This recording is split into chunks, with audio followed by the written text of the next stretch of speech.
인간이 직접 감각 지각으로 어떤 나무를 만지거나 돌을 만지거나 어떤 바람을 느끼거나 이러려면 말이죠.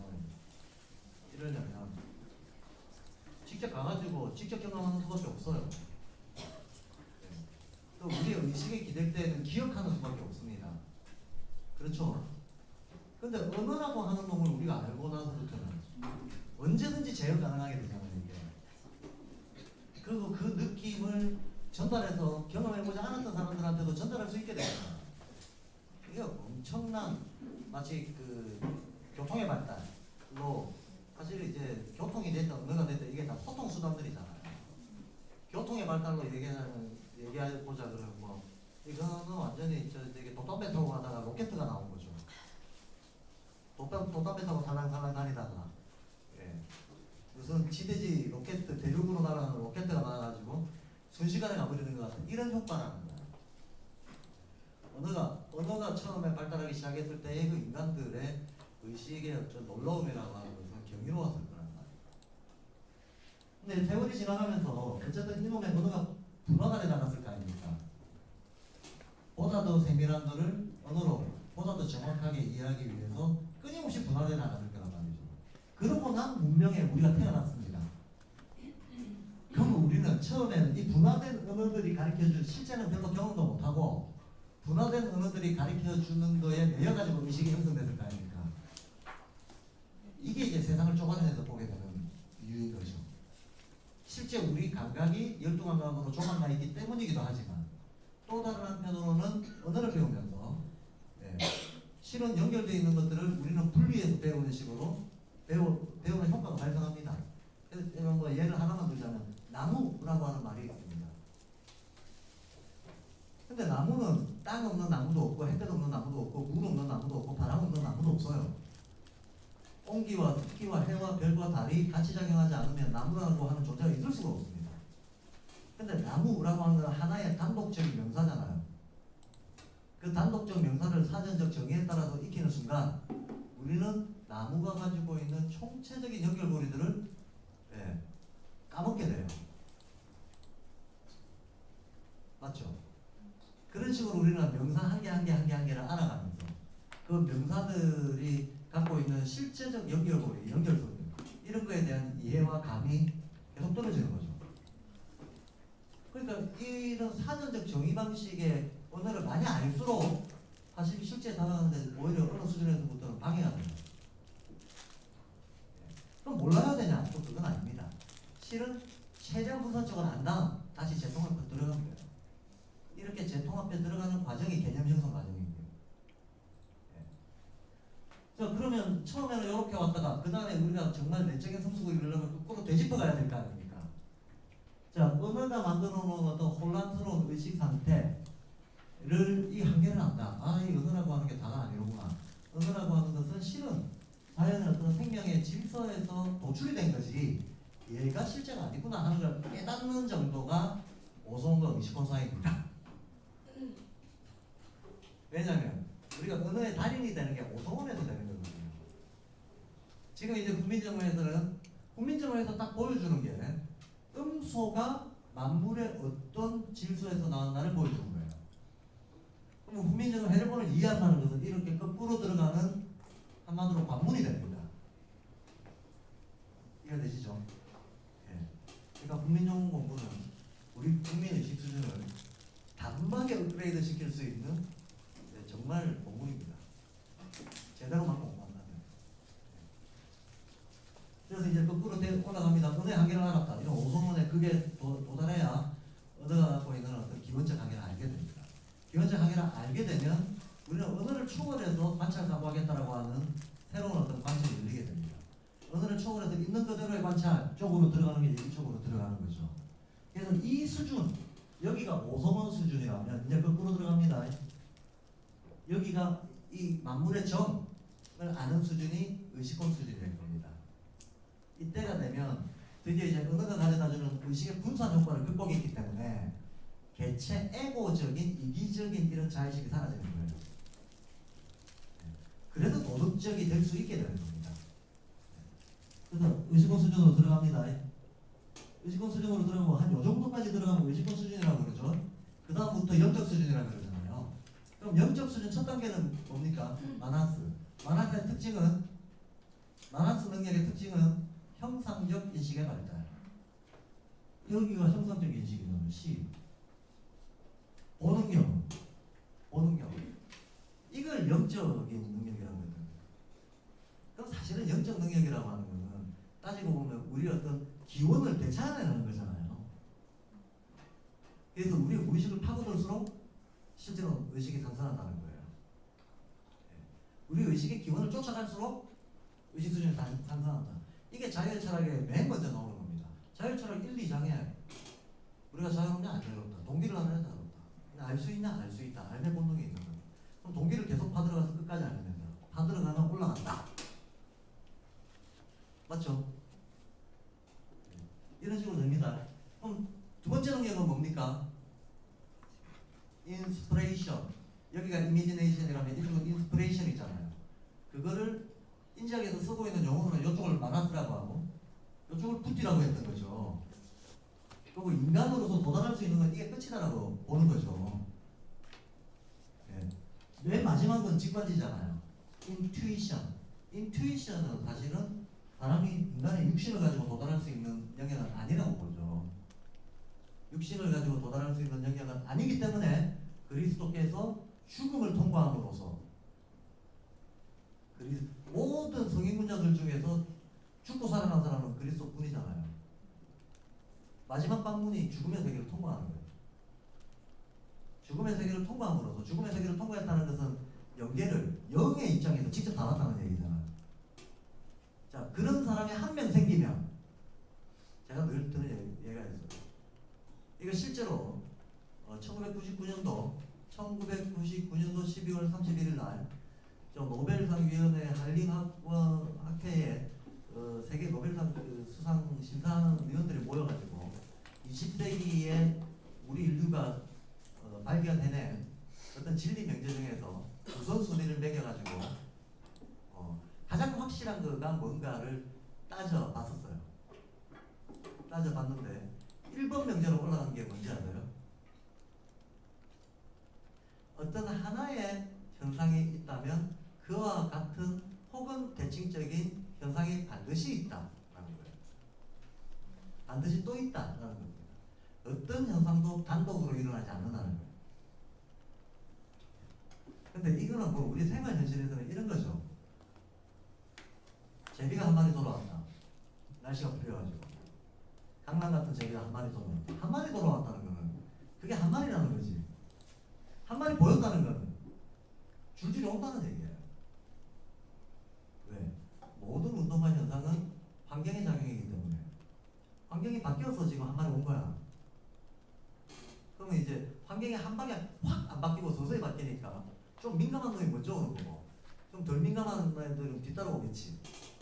근데 한 마리 나타났다는 것은 벌써 운동의 방향이 그쪽으로 정해졌다는 거예요. 그럼 제비가 한 마리 나타나면 또 나타나지 그 한 마리만 오는 경우는 없다는 거지. 맞죠? 꽃이 피기 시작하면 처음 피는 꽃들은 드물게 희소하게 피겠지만 곧 꽃이 다 핀다는 징조 아닙니까? 시간의 흐름이 원래 그렇게 질서지어져 있잖아요. 한 송이 꽃이 피면 꽃 다 핀다는 얘기입니다. 앞서거니 뒤서거니가 있을 뿐 제비가 오면 제비가 또 온다는 거고 꽃이 피면 꽃이 또 핀다는 얘기예요. 그러니까 인류사에서도 어떤 하나의 전형이 한번 나타나냐 안 나타나냐 대단히 중요합니다. 그런 어떤 존재가 한번 나타났다면 인류는 그 방향으로 방향지어지게 되는 거예요. 그래서 사실 3.1운동도 중요합니다. 인간이 집단적으로 진화할 수 있는가 의식권으로 갈 수 있는가 하는 것을 개인이 아니고 집단으로 갈 수 있는가 하는 것을 보여준 인류의 최초의 사건을 저는 3.1운동이라고 봐요. 집단 의식권을 거대한 규모와 수준으로 보여준 운동이었다. 뭐 그렇게까지 해석하십니까? 할지 모르겠지만 그 해석이 증명이 되나 안 되나는 6월 24일 이 자리에서 6월 24일 여기서 자유와 독립 강의를 열 생각입니다. 자유와 독립은 5월 20일 날 양평에서 시작해서 과천에서 한번 강연하고 부산, 남원 이렇게 좀 지방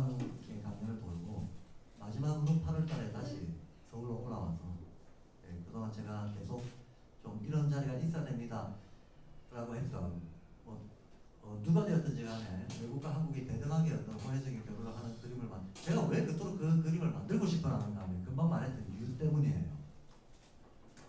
그런 그림이 한 번 만들어지면 또 자꾸 만들어집니다. 한 번 만들어지면 또 만들어집니다.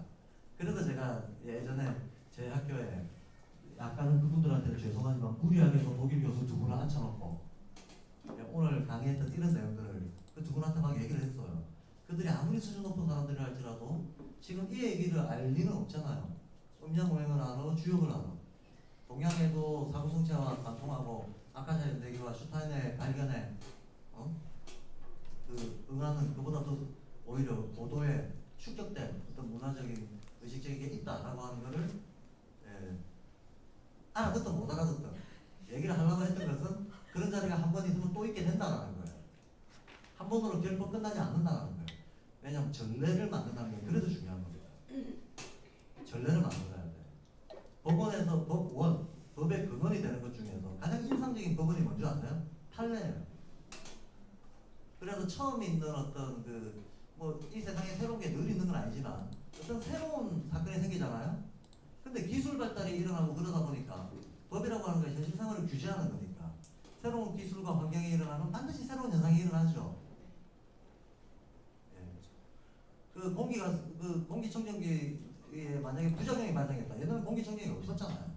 그럼 공기청정기에 부작용이 발생해가지고 결과적 피해가 생겼다 그러면 이 책임 범위를 어디까지 할 것이냐라고 하는 걸 따져는 건 꽤 복잡한 문제입니다. 사실은. 사용자 책임이 어디고 제작자 책임이 어디고 관리자 책임이 어디고 어디서 끊어야 되냐 어찌해야 되냐 어느 정도의 사회적 책임을 물어야 되냐 이 피해에 대해 가지고 가치평가를 어떻게 해야 되냐 이게 이제 새로운 기술에 의해서 새로운 현상에 대해서 새롭게 가치 판단을 해야 되잖아. 첫 가치 판단이 그 뒤에 가치 판단의 방향 지워버려요. 맞죠? 그래서 그 첫 가치 판단이 그토록 중요한 겁니다. 선례를 남긴다라고 하는 게 굉장히 중요한 겁니다. 그래서 어쨌든 이미 한국인이 독일인한테 강의를 하는 선례는 남겨졌고 이제 저기 어떤 공동의 과정, 인류적인 공동 과정을 놓고 서로가 호혜적인 교류를 하는 어떤 선례를 이번 8월달에 반드시 남겨야 된다. 이병하고 강남 같은 제비 한 마리가 돌아오는 거다. 그래서 한 마리 왔다 그러면 두 마리, 세 마리, 네 마리, 10마리, 100마리가 되네 하면서 온다는 거예요. 불가능한 줄 알았는데 가능하네. 불가능한 줄 알았는데 생각도 못 해봤는데 그렇게 할 수 있네 라는 게 사람들의 심금을 울리기 시작하면 그게 바로 우레가 울리는 겁니다. 징폐. 마음의 우레가 울리는 거죠. 마음의 우레가 울리면 너도 나도 하자 하면서 감리회가 움직이기 시작하고 그러면 사건이 벌어집니다. 여기에 어떤 시차가 있을 수는 있겠으나 일단 방향성을 한번 딱 잡아놓으면 그 방향성의 운동들이 일어난다. 그거는 보시다시피 어떤 보편 원리로 봐도 그렇고 심지어는 보편 원리에 별 관심이 없는 과학자들조차도 합의한 내용이다 라는 거예요. 그래서 여기가 마나스가 나오는 데고요. 여기가 붓디가 나오는 데고요. 여기가 이미지네이션 능력이 상승하는 데고 여기가 인스피레이션 능력이 상승하는 데입니다. 이 정도 들어가면 살아있는 인간으로서 의식의 끝장을 보는 거예요. 더 이상의 것은 죽음을 통과해야 돼요. 근데 예수께서는 죽음을 통과해서 근원을 한번 뚫었습니다. 예수님이 그걸 통과했기 때문에 이제 일반적인 인간들도 영적 세계를 볼 수 있는 기운이 생긴 거죠. 일반적인 인간들도 예수님이 걸어갔던 그 길을 따라서 쭉 가면 한 사람이 갈 수 있었다면 한 사람이 가면서 길을 낸 거죠. 길을 낸 겁니다. 뒷 사람이 또 갈 수 있게 됐다는 겁니다. 근데 어쨌든 우리가 그걸 감지하고 이해하고 인류가 예수의 메시지를 받아들이고 외면하는 데까지 지금까지 2100년이 걸렸다는 거고 올해가 2019년 4호로 따지면 2019년이 걸린 거네요. 근데 아직도 그게 다 같이 똑같이 일률적으로 되는 거 아니니까 아직까지는 먼저 온 잽이 있는 거고 뒤따라오는 잽이 있는 거고 이런 상황인 거고 그러나 슈타이너 같이 예민한 잽이는 좀 빨리 가는 거고 세종대왕은 그보다 앞질러도 500년 전에 먼저 간 거고 그럼 그놈의 제비가 서양만 가냐 하는 거예요. 동양에도 오지. 그게 아까 제가 달과 손가락의 관계다라고 하는 겁니다. 이해되시죠? 이렇게 역순으로 거슬러 가면서 의식이 상승한다. 그래서 지금 훈민정음을 배우는 것은 만물의 뜻을 이루고 있는 낱말. 우리가 훈민정음의 음소, 그게 조합돼서 낱말이 되잖아요. 그게 언어의 세계죠. 그 언어의 세계의 가장 원형적인 단위가 음소잖아요. 그 음소가 어떤 자연력하고 관련이 되어 있나 하는 걸 따지는 게 훈민정음 제자 원리입니다. 그러니까 훈민정음 제자 원리를 우리가 익숙하지 않다는 건 여기를 안다는 거예요. 한마디로 훈민정음 해례본이라고 하는 이 문서 자체가 인간을 의식권으로 바짝 끌어올린다는 겁니다. 인간을 의식권적 수준의 통찰력을 내면할 수 있도록 끌어올리는 작업이다. 일단 이게 끌어올려지고 나면 그 다음부터는 이제 그 언어의 영이라고 하는 것을 느끼면서 계속적으로 반복적으로 확인하면서 살아갈 수 있는 수준이 되는 거죠. 일단 의식권이 뚫려야 영적인 공부고 이게 이제 의식권이라고 하는 게 또 하나의 전환점이거든요. 감각권이 전환점이듯이 의식권도 전환점이에요. 그래서 그 고차세계 인식으로 가는 길이라고 하는 책이 있잖아요. 그 책이 의식권에서 영적인 수준으로 넘어갈 때의 심리적 어떤 그 장애들에 대해서 자세하게 소술하고 있는 책입니다.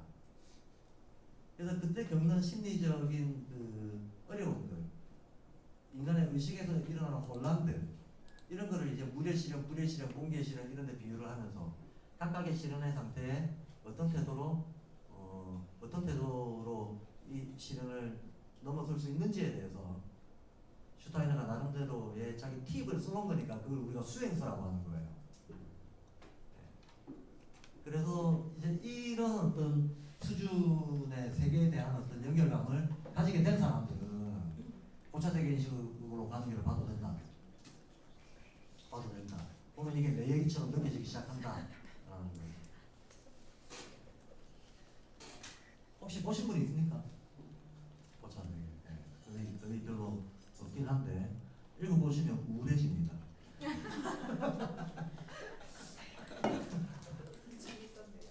근데 저는 고차세계를 보고 너무 뭐랄까 진짜로 제가 경험적으로 겪었던 거를 막 묘사하듯이 그려나가요. 역시 해본 사람들이 얘기하는 거 똑같다는 걸 또 한 번 느끼는 거예요. 제가 잘난 척 하는 게 아니고요. 누구든지 어쨌든 평생에 자기가 성인자로서의 정체성을 갖고 있는 사람들은 그런데 가다 보지 않을 수가 없는 거거든요. 일종의 모든 세속적 가치의 허무 감정 같은 거거든요. 나타나는데요. 저는 한동안 제가 그걸 말 못하는 걸 뭐라 그러죠? 실어증 비슷하게 된 적이 있었어요. 내가 입을 떼는 순간 전부 거짓말이구나라는 생각 때문에 내가 무슨 낱말을 발언을 해도 이건 다 헛소리구나. 언어로 인간을 이해하고 소통한다는 것은 불가능하구나. 이거를 한동안 강하게 느끼면서 말문을 닫았던 적이 있었어요. 젊은 시절에. 말을 하는 게 너무 마음이 무거운 거예요. 뭐라고 나를 표현하기도 힘들고 내가 느끼는 걸 어떻게 표현할 방법도 없고 막 이런 상태에 한동안 빠져 있었던 적이 있습니다. 근데 그런 상태 자체는 많은 사람들이 경험해 봅니다. 그 상태에서 이게 어디서 왔고 이게 어디로 이제 자기를 끌고 갈 수 있는지에 대해서 집중력을 잃지 않고 이거를 어떤 진화의 동력으로 삼아내는 이게 어려워서 그렇지. 이게 한참 이렇게 우울하다가 이제 정신과에 가가지고 약 먹기 시작하면 끝나는 거죠. 어쩌면 이 우울감이 하나의 진화의 계기가 될 수도 있었던 건데, 계기가 될 수도 있는 어떤 그런 게 왔던 것인데, 이게 그냥 약 먹기 시작하면 땡.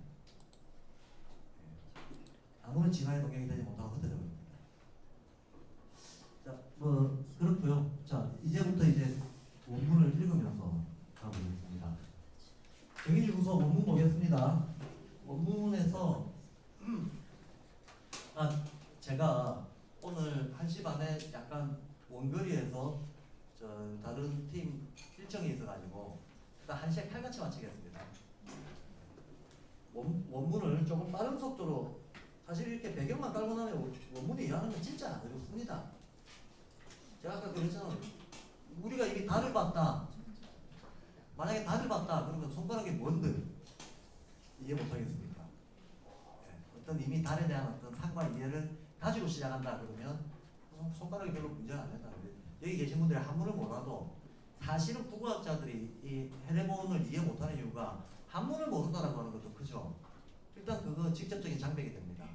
한문을 제대로 독해를 못한다라고 하는 것도 크지만 그보다 훨씬 더 큰 거는 이 밑에 깔려있는 보편원리 즉 음양오행과 주요 세계관을 모른다. 이게 훨씬 더 커요. 훨씬 더 커요. 100만 한문 직역해봤자 그 밑에 깔려있는 원리에 대한 이해가 없기 때문에 어떻게 연결돼 들어가는가를 모른다. 근데 지금 저는 어떻게 연결돼 들어가는가에 대한 논리적 설명을 먼저 다 해버린 거예요. 그래서 우리가 한문이 좀 떠듬떠듬하더라도 얼마든지 알 수 있다는 말씀을 드리는 겁니다. 한번 읽어보겠습니다. 유천지 자연지성 적필 유천지 자연지문 금방 했죠. 소위 복인 인성 제자. 그래서 옛 사람들이 이거를 기반으로 해가지고 글자를 만들었다 이 말이잖아요. 그렇죠? 글자를 만들었다. 근데 여기서 이제 한문과 관련해서 조금 눈여겨봐야 될 게 제자가 이제자가 들어가 있죠. 인성 제자할 때 제자가 이제자죠. 우리가 창제 세종대왕이 창제하셨다 할 때 제자는 이제자 쓰잖아요. 그 밑에 옷을 집어넣습니다. 이 두 개가 달라요. 얘가 없으면 있던 것을 가지런히 한다고, 얘가 있으면 어떤 것을 만들어내는 게 돼요. 그런데 지금 어떤 제자를 썼냐? 이게 없는 제자를 썼잖아요. 이게 없는 제자를 썼다는 것은 이게 인위적으로 맞는 게 아니라는 뜻이야.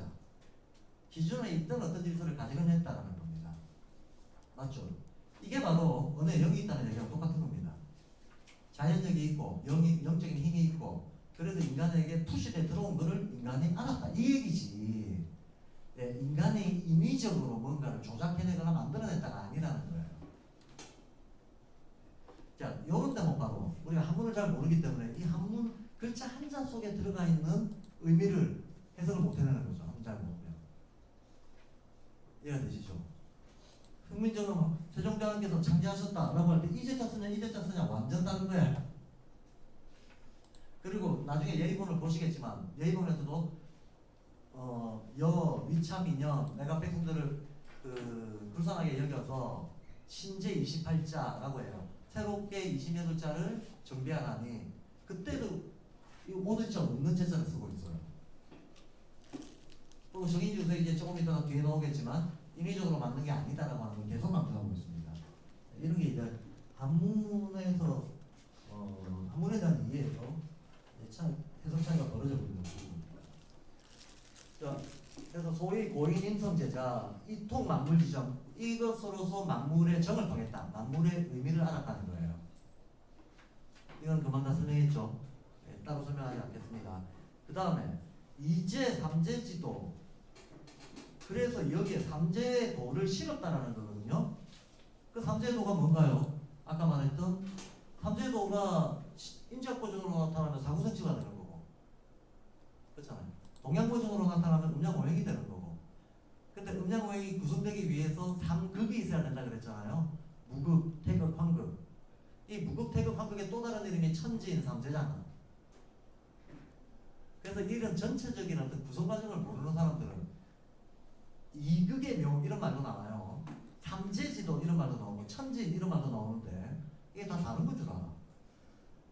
이극의 묘라고 하는 건 음양을 얘기하는 거고, 이걸 삼극이라고 했을 때는 천지인 삼재를 얘기하는 거고, 예. 우주를 구성하는 과정에서 나올 때는 극이라고 하는 거고, 사물을 구성하는 과정에서 나올 때는 재라고 하는 거고, 이런 거지. 이게 별개의 원리가 아니라는 거야. 이해되시죠? 에터나 아스트랄이, 예? 동물한테도 영향 미치고 사람한테도 영향 미치고 생리에도 영향 미치고 심리에도 영향 미치잖아요. 그때 다른 영역에 영향을 미쳤을 때 우리가 다른 개념을 갖다 붙이는 것 뿐이잖아요. 그렇죠? 그래서 그 안에서 움직이고 있는 기본 힘들은 똑같은 거잖아요. 네, 그 말을 하는 겁니다. 그래서 이제 삼재지도, 여기서 삼재지도를 얘기했다는 것은 그러면 삼재지도하고 음양오행하고 같은 건가요? 다른 건가요? 같은 거다. 같은 거다. 그냥 관용적인 표현을 어떤 때는 이극이라고 하고 어떤 때는 삼재라고 하고 뭐 그렇게 얘기할 뿐이지, 실은 이 모든 것들이 보편 원리 속에서는 어우러져 가지고 같이 움직이는 거예요. 어느 한 부분을 얘기하는 거다. 이제 3대지도 이 후세 불능력이야. 그렇기 때문에 감히 후세에서 이것을 바꾸지 못한다라고 했어요. 후세에서 이걸 바꾸지 못한다는 말은 뭔 말입니까? 보편적이다라는 말이죠. 이건 보편 원리다. 성서보험의 보편적인 거기 때문에 뭐 나중에 이론이 바뀌었네, 달리 해석할 수 있네, 이렇게 얘기할 수 있는 게 아니다라는 거야. 그 다음에 연, 사방, 풍토 구별. 이 풍토라고 하는 게 바람과 흡이잖아요. 이 토라고 하는 게 지형지세를 얘기하는 거죠. 산이 많냐, 계곡이 많냐, 강이 많냐, 이런 거. 얼마나 지형지세가 다양하냐. 이게 토고, 그죠? 그거에 따라서 바람이 바뀌잖아요. 바람이 많이 부냐, 적게 부냐, 센 바람이 부냐, 따뜻한 바람이 부냐, 찬 바람이 부냐, 이런 거지. 지형지세하고 위도, 경도의 위치에 따라 가지고 풍토가 달라지는 거잖아. 한마디로 풍토란 자연 환경을 얘기하는 거다. 그런데 사방 풍토 구별, 여러 방에, 지방에 자연 환경이 달라서 성기, 역수, 소리의 기운 역시 그에 따라 달라졌다. 자, 이게 무슨 말이냐? 우리가 여기서 소리라고 하는 것은 우리 언어를 말하는 거죠. 말소리. 말소리를 얘기하는 거예요. 영어에 대해서는 이미 슈타인은 언어의 기원에서 얘기했잖아요. 모음이 맞냐, 자음이 맞냐, 자음이 얼마나 발달하냐, 댐소리가 맞냐, 가벼운 소리가 맞냐. 이거 그 동네 자연 환경에 달렸다 그랬잖아. 딱 그 얘기예요. 그러니까 말이 달라지게 된다. 라고 하는 겁니다. 앞에 있는 보편 원리는 똑같은데 현실에서는 어떤 놓여져 있는 개별적 자연 환경에 따라 가지고 말소리 그 자체는 달라지게 된다. 라고 얘기를 합니다. 자, 여기까지 이 짧은 문장 속에 어떻습니까? 이 짧은 문장 속에 슈타이너가 그 길게 얘기했던 것들이 압축되어 있어요. 내용상으로는 원리적으로는 더할 것도 더 뺄 것도 없이 정확하게 압축되어 있습니다. 이래서 제가 슈타이너 독창이 아닙니다라고 자꾸 얘기하는 거예요. 그런데 개, 외국, 지어, 유기, 성이, 무기자라고 되어 있습니다. 자, 이 말은 되게 중국 이외에 여기 중국이라고 이 표준 번역에서 중국이라고 되어 있는데요. 좀 이따가 제가 예편에서 중국의 개념에 대해서 말씀을 드리겠지만 이거는 이제 계속 헷갈릴 테니까 미리 말씀드리고 할게요. 중국이라고 하는 거를 지금 우리가 소중화주의 이런 걸 사대주의로 이해를 하고 중국하고 우리하고 뭐가 다르니 같니 이런 얘기를 자꾸 하는데 이게 사람들이 역사를 볼 때 역사 왜곡하는 첫 발자국이 뭐냐 하면 지금 자기의 조건으로 이거를 상수로 놓고 역사가 역투설을 하는 방식이에요. 옛사람들도 지금 나와 똑같았겠지라고 가정하고 그 역투설을 하는 거야.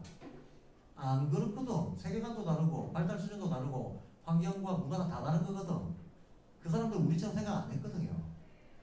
우리는 지금 각자의 어떤 개성이 중요한 시대에 살고 있지만 천년 전으로 돌리면 개성이 뭔지도 모르는 사람들이에요. 자유라고 하는 말은 머릿속에 떠오르지도 않았던 시절의 사람들이라고. 이해가 되시죠? 그러니까 이런 식으로 역투사하면 딱 역사 왜곡하게 되어 있습니다.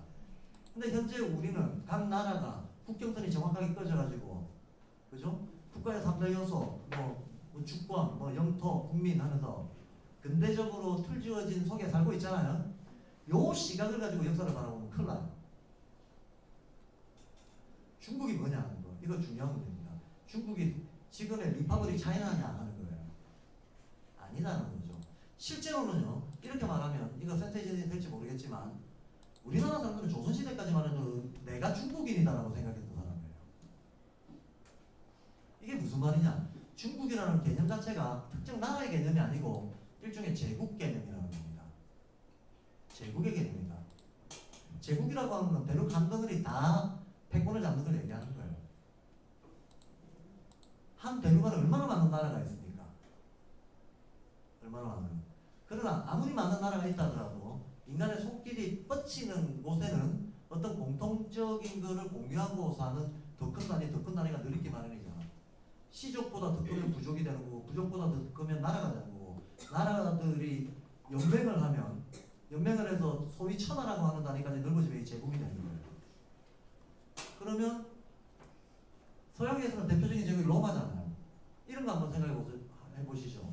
지금 프랑스 지방에 살던 족들을 갈리아족이라고 하고 스페인 지방에 사는 사람들을 에스파뇰이라고 했는데 어떤 에스파뇰 사람이 있습니다. 이 사람은 자기가 로마인이니까 아닙니까 하는 거예요. 에스파뇰의 선길자는 자기를 로마인이라고 생각했을까? 아니고 로마는 저 이태리에 있는 거고 이태리 반도에 있는 게 로마고 나는 에스파냐 사람이야 라고 생각했겠느냐? 어떻게 생각했겠습니까? 둘 다라고 생각하죠. 로마인이면서 에스파냐인인 거지. 이해되세요? 왜 로마인이라고 생각할까요? 카톨릭을 믿잖아. 라틴어를 쓰고. 그렇죠? 그리고 에스파뇰 국왕은 교황의 승인을 받아야 되잖아요. 그러니까 일종의 에스파뇰, 갈리아 이런 데들은 민족적으로 나뉘어져 있던 혹은 어떤 희미한 국경선에 따라서 나뉘어져 있던 일종의 제후국 개념인 거죠. 제후국들이 있는 거지, 제후국들이. 제후국들이 있으면 중심국이 있을 거 아닙니까? 그럼 제후국과 중심국을 합해가지고 연맹체가 있을 거 아닙니까? 이 연맹체, 대륙 단위의 연맹체, 이걸 우리 제국이라고 했다고. 그러니까 중화제국인 거죠. 중화제국. 그럼 중화제국이 어떤 것이 중화제국이냐 아니냐를 판가름하는 것은 뭡니까? 언어와 종교거든. 언어와 종교. 아까 제가 카톨릭과 라틴이라고 그랬잖아요. 그럼 동양에 있었던 이 언어와 종교가 영향 미치고 있었던 그거의 기준이 되는 언어 종교는 뭐였냐? 한문과 유교 아닙니까? 한문과 유교를 어떤 자기 질서의 기본으로 삼고 있는 나라들, 이 나라들은 동질성을 가졌을 거 아니에요. 동질성을. 그 동질성이라고 하는 거는 우리는 비록 말이 다르고 풍속이 다르고 다 다르지만 우리는 정신의 어떤 부분을 공유하고 있다는 거예요. 거대한 어떤 공동체다. 이게 제국 개념이에요. 그럼 조선 사람은 중국이었냐 아니었냐? 중화 제국의 일원으로서 조선 사람이라고 생각하는 거지. 그러니까 제후국이라고 생각하는 거죠. 근데 이 많은 제후국들 중에 질서가 있어야 될 거 아니야. 근데 이 사람들은 동양 같은 경우에 가부장적 질서를 생각했잖아요. 그러면 종가가 있고 종가 밑으로 쭉 서열이 줄 서질 거 아닙니까? 그 종가를 잡는 애가 중원의 패권자가 되는 거지. 얘가 제일 큰 집 노릇을 하고 나머지는 내 밑으로 서열 세워 이렇게 되는 거죠. 그 서열에서 원이 중원을 먹었을 때 고려는 원 바로 다음에 이순이 그러니까 원이 1등, 원한실이 1등, 고려군이 2등. 명나라가 중원을 먹었을 때 명나라가 1등, 조선이 2등이었어요. 우리가 1등은 못 먹었지만 제후국 중에서는 항상 어떤 최상의 대우를 받기는 했던 동북아의 패권자였던 거죠. 청나라하고 조선하고 왜 싸웠는데? 형동생 관계 정하느라고 싸웠잖아요. 근데 형동생 관계를 논한다는 것 자체가 뭡니까? 우리는 한 가족이라고 하는 이 가부장 질서의 공동체적인 의식이 있어야지 형동생을 논하지. 안 그러면 형동생 논할 필요가 없죠. 근데 병정은 끝에 어떻게 전쟁이 정리가 됐습니까? 내가 동생 할게. 그걸로 끝나는 거잖아. 알았다. 네가 인정하면 물러간다. 근데 또 까불까불하니까 들어가야 네 동생은 안 되겠다. 자식해라. 우리를 아버지로 섬겨라. 이러잖아요. 가족관계에 대해서 질서 잡는 방식인 거죠. 자, 우리가 조공을 바쳤다고 해서 식민지라고 생각하는 것은 근대적인 시각의 투사입니다. 조공은 경제적인 의미가 없는 거였어요. 아주 없지는 않았겠지만 실은 뭐 있을 때도 있고 없을 때도 있겠지만 기본적으로 조공과 명과의 관계다 이러면 조공이 어땠는가 하면 조공은 경제적 의미보다도 어쩌면 서열 질서가 잡혔을 때 시시때때로 가령 명절 되면 우리가 큰 집에 인사하러 가잖아요. 인사하러 한 해 두 해 안 가면 옛날 정권대사에서는 어땠겠습니까? 그게 호로자식 되는 거죠. 예, 예의에 어긋날 뿐만 아니라 무언가 전체 질서에 지금 반기를 들고 있는 거예요.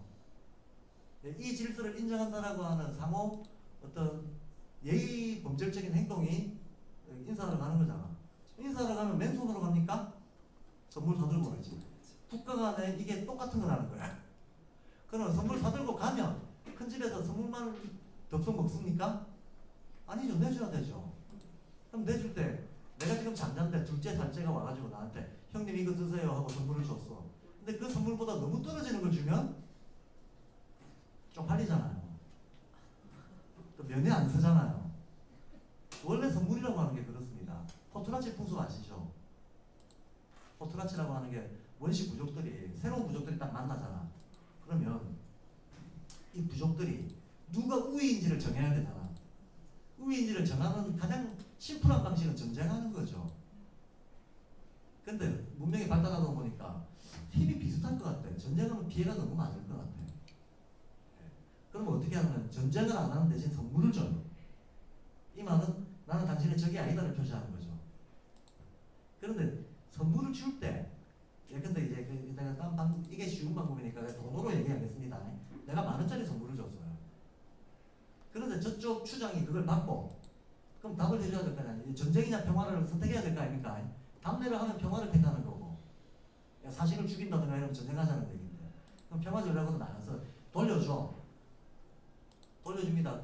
근데 내가 10,000원짜리를 받았는데 1,000원짜리를 돌려주면 어떻게 돼요? 내가 니보다 못하다는 걸 표내는 거잖아. 그렇죠? 저절로 질서가 잡혀버리잖아요. 이러면 안 되잖아. 그러니까 이제 이 추장은 11,000원짜리를 줘요. 내가 니보다는 조금 낫다. 그러면 저쪽에 11,000원짜리 받은 사람은 어떻게 합니까? 요만 봐라. 15,000원짜리 줘요. 그러니까 선물 경쟁이 벌어지는 거야. 이 선물 경쟁이 벌어지고 끝까지 가면 어떻게 되겠어요? 파산해요. 선물 주다 파산하는 거야, 이 추장이. 이 추장이 파산하면 더 힘든 추장을 밀어 올려가지고 더 큰 선물을 주게 해요. 그러다가 어느 정도 이게 임계점에 도달하잖아?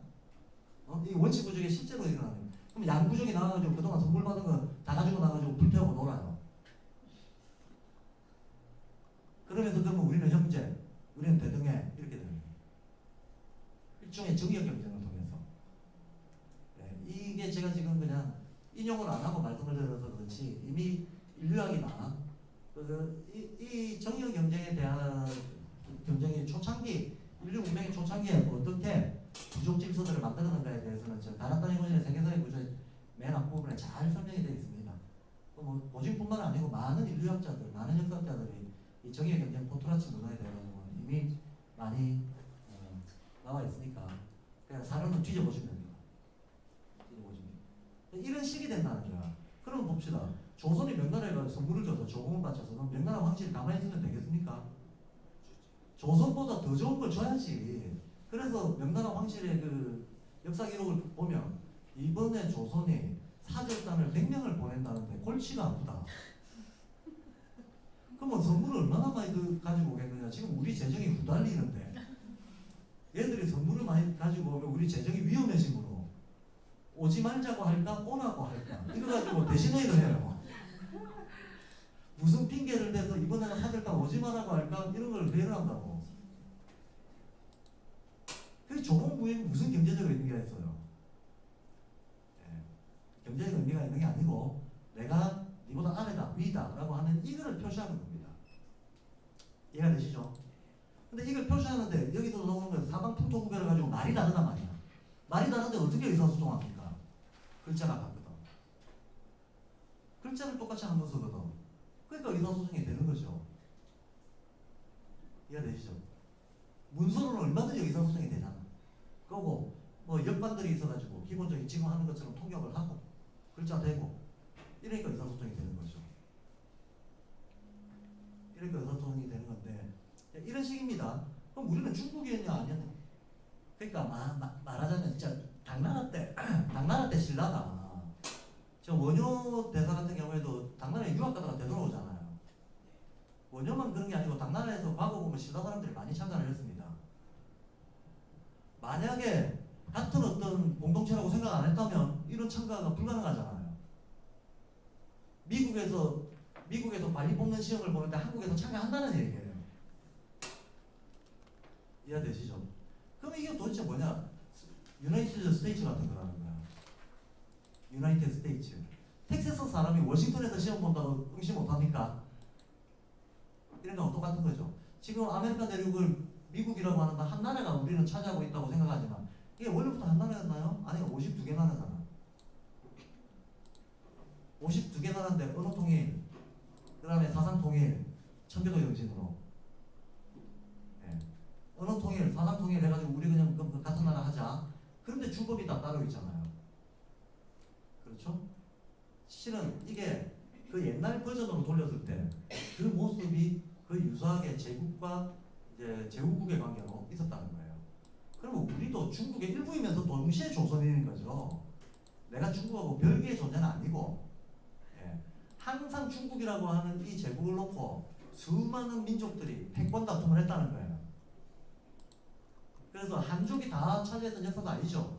한족이 한 2, 300년 차지하면 그 다음에 선비족이 와서 또 한 2, 300년 차지하고, 몽고족이 내려와가지고 또 한 몇백 년 차지하고, 만주족이 가가지고 청나라 만들고 그랬던 거 아닙니까? 여러 족들이 돌아가면서 중원의 패권자가 됐던 거지. 근데 우리는 한반도가 너무 좋아서 안 나가서 한반도를 너무 사랑해가지고 저쪽으로 안 나가고 여기에 둘러앉아 있었던 것 뿐이지. 예. 자, 그러니까 그렇기 때문에 조선 선비들이 딱 이런 겁니다. 조선 선비는 공자를 남의 조상으로 생각했나 자기 조상으로 생각했나 하는 거예요. 중화 제국의 공동 성인으로 생각했던 거지 네 조상 내 조상이라고 생각 안 했다는 거야. 유교를 쓰고 한자를 쓰는 데에서는 공동조상으로 유교와 한자의 공동 성인으로 본다는 거예요. 이해되시죠? 마치 복음서의 저자들을 나라가 다르다고 갈리아 민족이라고 혹은 뭐 저기 에스파뇰 민족이라고 아니면 노르웨이라고 그 다르게 보냐 하는 거죠. 다르게 안 보잖아요. 이 사람들은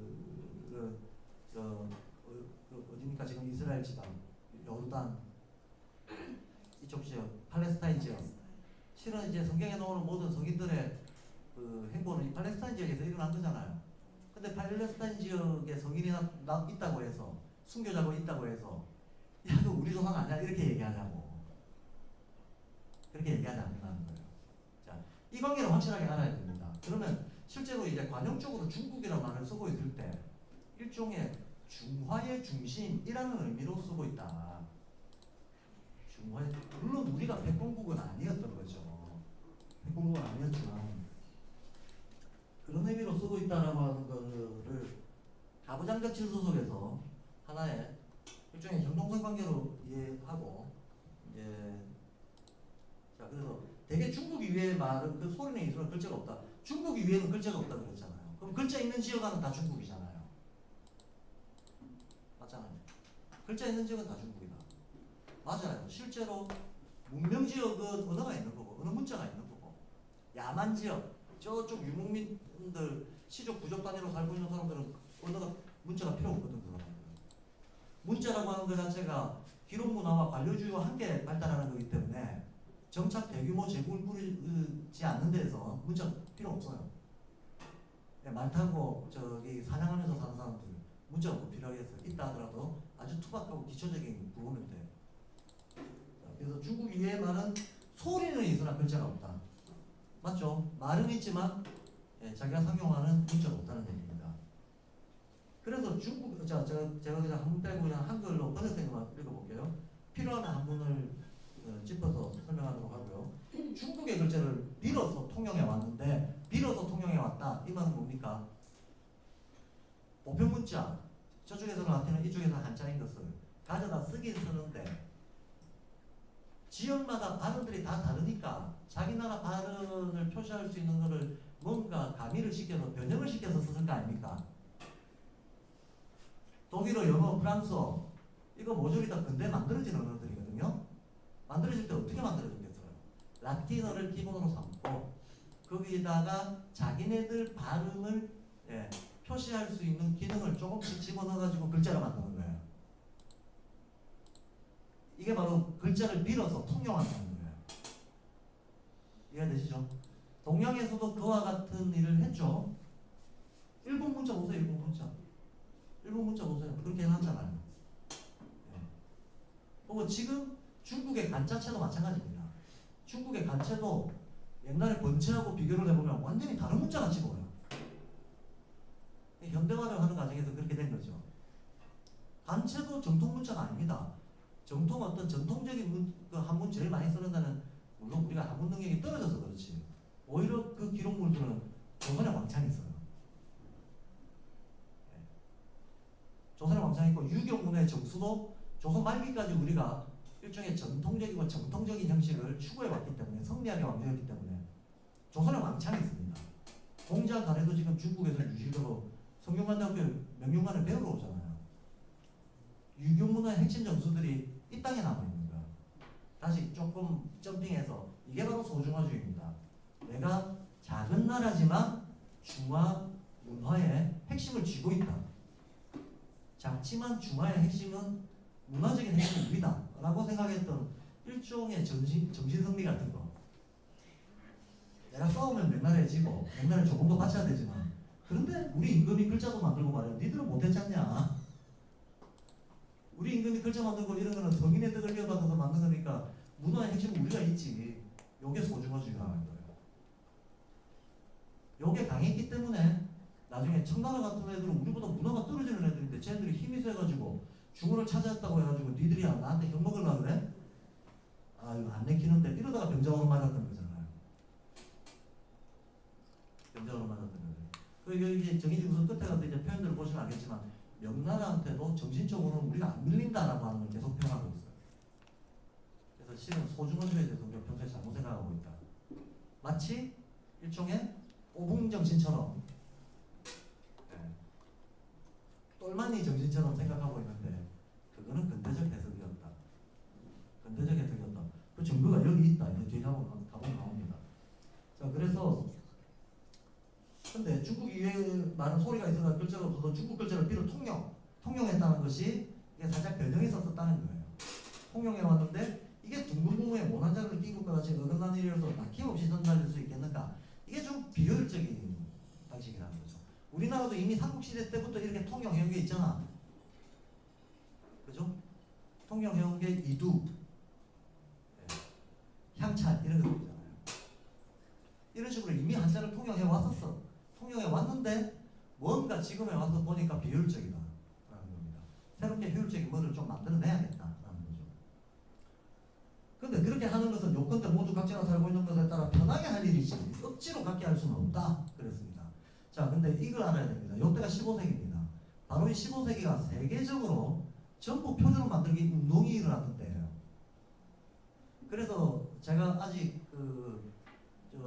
저희 학교 번역팀에서는 이미 번역을 해놨는데 슈타이너가 1923년도하고 4년도에 걸쳐가지고 제가 지금 그 자료로 드렸던 언어의 영이나 기원처럼 언어 문제에 대해서 집중 강연을 한 게 아니고 다른 강연을 하다가 그 사이사이에 언어 얘기를 한 게 몇 곡지 들어간 게 있어요. 거기 보면 슈타이너가 죽기 직전이죠. 슈타이너 완전 말년인데 말년 때 슈타이너가 15세기가 얼마나 특별했는가에 대해서 얘기하고 있는 대목이 나옵니다. 이때 진짜 특별하죠. 15세기가 특별합니다. 왜냐하면 문자 문화가 세계적으로 확 퍼져나갈 때였어요. 문자 문화가. 문자 문화가 또 왜 퍼져나가는가? 대항해 시대가 시작되거든요. 대항해 시대가 시작이 되면서 이 대항해 시대 또 왜 대항해 시대가 시작됐는지 더 안 들어가겠습니다. 그냥 대항해부터 하겠습니다. 대항해가 시작되니까 선원들이 지도를 읽어야 돼요. 지도뿐만이 아니고 항해 기술하고 관련된 수많은 정보들을 알고 있어야 돼요. 매뉴얼을 읽을 줄 알아야 돼요. 매뉴얼. 근데 문자를 몰라. 그러니까 이제 문자를 알아야겠다라고 하는 건데 말하는 거죠. 기술 매뉴얼을 읽기 위해서도 문자를 알아야겠다. 지도를 읽어내기 위해서도 문자를 알아야겠다. 지명을 읽을 줄 알아야 될 거 아닙니까? 그래서 이제 슬슬 문자를 읽어내는, 문자가 대중화되는, 근데 마침 또 인쇄술이 나타나는 거. 그러니까 책을 만드는 기술들이 나오니까 이제 보급이 되잖아요. 근데 처음에 이 문자 보급은 두 가지를 통해서 됩니다. 처음에는 지도, 그 다음에는 성경. 근데 모든 성경은 다 라틴어잖아. 근데 대항해 시대 이렇게 되면 한 번 나가면 뭐 10년도 있다가 돌아오고 이러잖아요. 근데 이 사람들의 정신줄을 잡아주는 게 성경이잖아. 그러니까 성경이 반드시 필요한데 라틴어 성경 어렵거든. 마치 우리나라 조선 민중들이 한자 배우기 어려웠던 거하고 똑같은 거죠. 그러니까 자기 나라 발음을 가미해서 읽기 편하게 만들어 놓은 변형 문자들을 만들 거 아닙니까? 그 변형 문자들이 오늘날 우리가 영국, 프랑스, 독일어라고 부르는 국가 표준어들이에요. 각 지방마다 변형 문자 만들기 운동이 막 일어나는 거예요. 그래서 저는 뭐 다른 나라 언어를 모르니까 주로 영어를 보고 그런 걸 짐작하는데 영영사전을 보세요. 그러면 라틴어 어근 빼고 어원에 대해서 아무리 거슬러 올라가도 15세기 이상으로 잘 거슬러 안 올라가요. 그 말은 15세기 이후부터 집중적으로 만들어졌다는 겁니다. 그러면 근데 이때 만들어질 때의 기본적인 성격이 동양이나 서양이나 똑같습니다. 뭐냐 하면 바로 여기에서 나오고 있는 거 중국의 문자를 통용해가지고 쓰고 있는데 자기 나라 자기 동네 말하고 이게 잘 안 맞다. 아기가 안 맞다. 이것 때문에 이제 변형 문자를 만드는 거거든요. 이 변형 문자 만들기 운동이 세계적으로 15세기에 다 퍼져나갔는데 이 운동을 조선만 한 게 아니고 서양도 하고 있었고 중국도 하고 있었어요. 중국도. 왜냐하면 제국의 입장에서도 도량형을 통일해야지 통치가 잘 이루어지듯이 그죠? 문자뿐만이 아니고 발음까지도 어느 정도 통일이 돼 있어야 이게 잘 이루어지는 겁니다. 그래서 대륙 전체 중국이라고 하는 게 아까도 말했듯이 제국이에요. 제국이니까 이 안에 이민족들이 무지하게 섞여 살잖아요. 지금 현재도 50개 이상의 이민족이 섞여 살잖아요. 이 사람들 실제로 지금도 말이 다르잖아요. 중국에. 그러니까 중국의 제국들도 제국의 황제국들도 이거를 도량형 통일하듯이 통일하려고 하는 거는 늘 꿈꿔왔던 거거든요. 마침 명나라 때 홍무정운이라고 하는 이런 이제 변형 문자 발음 통일을 위한 문자 변형과 발음 통일을 위한 작업들을 명나라가 했었습니다. 했는데 결과는 성공했느냐? 실패했어요. 홍무정운이 만들어졌지만 아무도 홍무정운에 따라가지고 표준 발음을 하는 식으로 이게 운동이 전개가 안 된다는 거예요. 퍼지질 않았다는 거예요. 홍무정운 그 자체도 논리적인 완결성이 떨어지고 원나라 때는 파스파 문자라고 해서 변형 문자를 만들어낸 게 있어요. 그 파스파 문자도 원나라 때만 잠시 쓰이다가 또 사라졌어요. 이런 식으로 변형 문자를 만드는 노력들은 역사적으로 계속 있었다라는 걸 알아야 돼요. 훈민정음이 갑자기 생긴 게 아니고 그런 과정 중에 하나였다. 근데 훈민정음 뭐가 그렇게 특별하게 다르냐? 훈민정음은 논리적으로 완벽한 애를 만들어냈거든 이제. 딴 애들은 실패했고 얘는 성공했거든. 그 차원에서 신기원을 열었다는 차원에서 다른 거죠.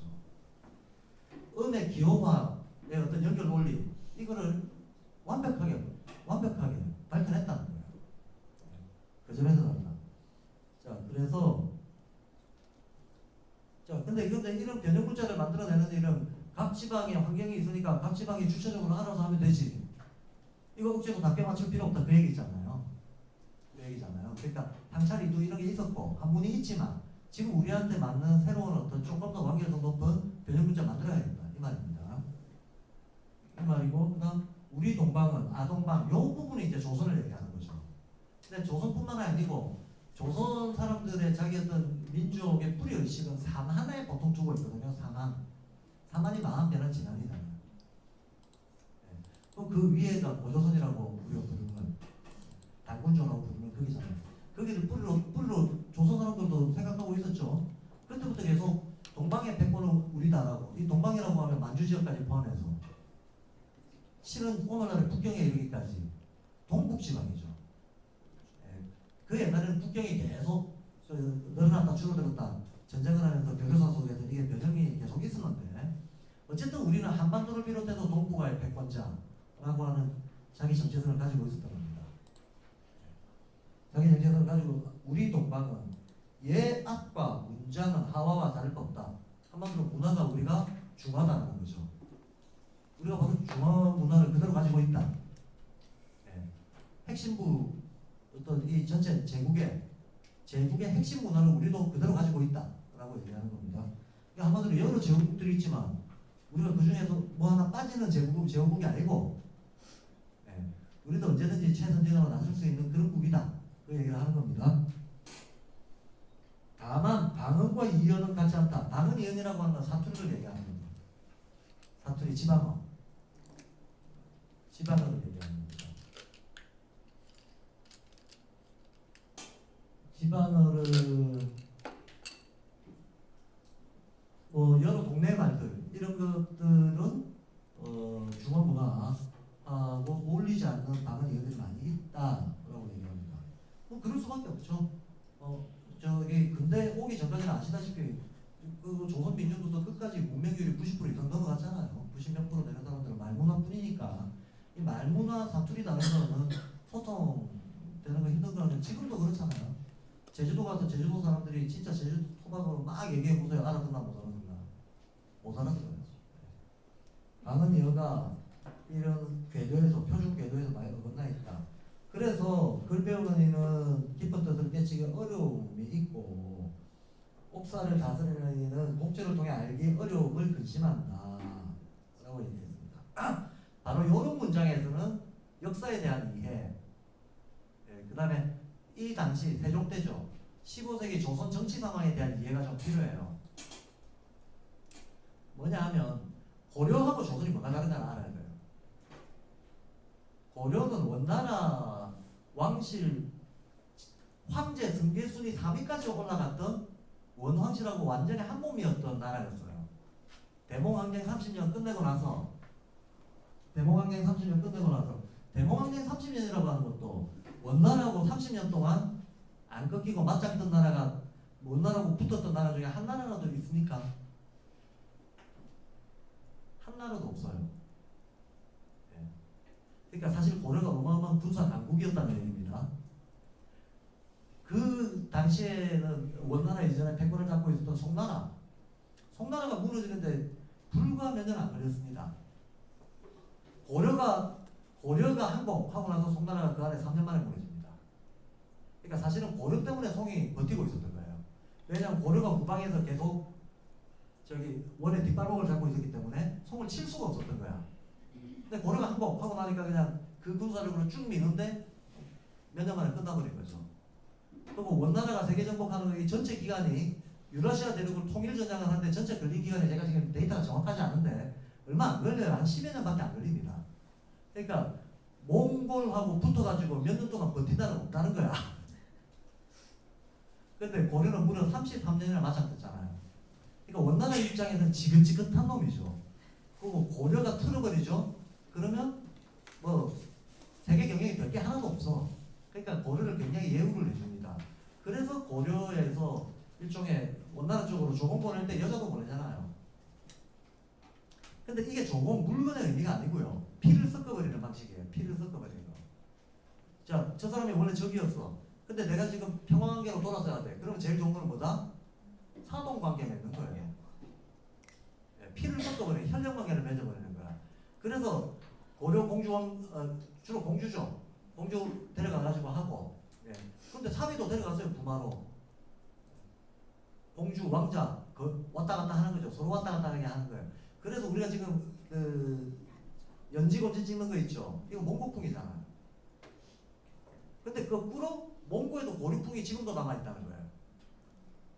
그러니까 우리가 일방적으로 영향을 받은 게 아니라는 걸 알아야 된다는 거예요. 일방적으로 영향을 받은 게 아니고 더군다나 그 왕위 승계권이라고 하는 게 있잖아요. 왕위 승계권에서 고려가 항상 한 손가락 안에 들었습니다. 이 말은 고려 왕실 중에 원 제국의 황제가 될 수 있는 권한이 있는 사람, 그 순위가 있는데 한 손가락 안에 늘 들었다는 거예요. 그럼 진기승간에 자신만 수십 명인데 친혈통만큼이나 고려의 왕실이 힘이 있었다는 얘기예요. 그러니까 고려가 일방적으로 당하고 뭐 친하고 부하고 이렇게 상상하는 건 상상입니다. 상상입니다. 그러니까 고려의 공주가 가가지고 원나라 황실의 패권을 차지한 사람도 있잖아. 기왕문가요? 그게 어떻게 가능했냐는 거예요. 그게 가능했던 게 고려 황실이 그게 가능했던 이유가 원래 원나라 황실에 이 왕자의 난들이 있었을 거 아닙니까? 그 왕자의 난에 그 정치적 백그라운드로 고려가 이쪽 편 들어주면 이쪽이 황제되고 저쪽 편 들어주면 저쪽이 황제되는 사건들이 그 전에 몇 번이 거듭 있었던 거야. 한마디로 캐스팅 보트 역할을 하는 거예요. 고려가. 그러니까 고려가 굉장히 위상이 높았던 거예요.